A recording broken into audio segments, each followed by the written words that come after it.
And thank you very much to both of you, Coach Lezak and Mr. Maki Mazeda. Good evening, racing fans. We're on race number 1, a Star Bar winner take all event. Final call now for your bets. Last call to place your bets.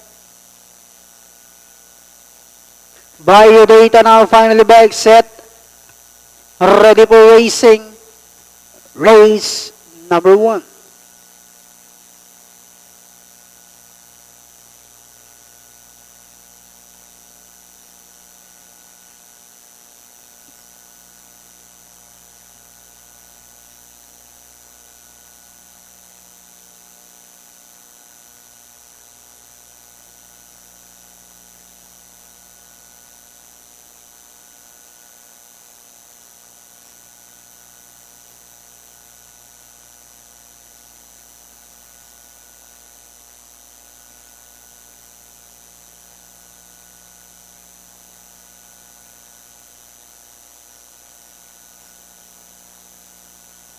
Racing just is started. We have Conquista Boy.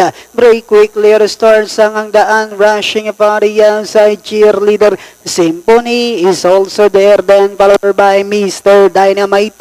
Heart Summer comes next. Magnolia's Classic. Then next online is Bayou Data. Magalang seeing Lorky. Dancing Rags Racing second less. While Queen of Class is the early trailer by about 12 lengths of the leader. Racing down the backstretch. We have Sangang Daan on its favorite position as the pace setter, enjoying a 2 lengths lead.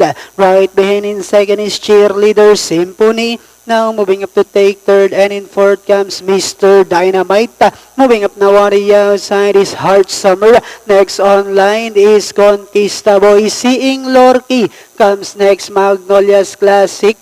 Moving up on the outside is Bayou Data. Magalang comes next. Queen of Class, while Dancing Rags now racing in last, and Diana entering the home stretch. Sangang Daan by about half length. Symphony now about to throw the challenge now on the outside as they swing for Sangang Daan. Moving up Symphony, Heart Summer, seeing Lorky moving up now on the outside, and I'm saying it's my turn to take the lead, and finally seeing Lorky, Symphony, then comes Heart Summer, Sangang Daan, Cheerleader, and Conquista Boy. Super 6.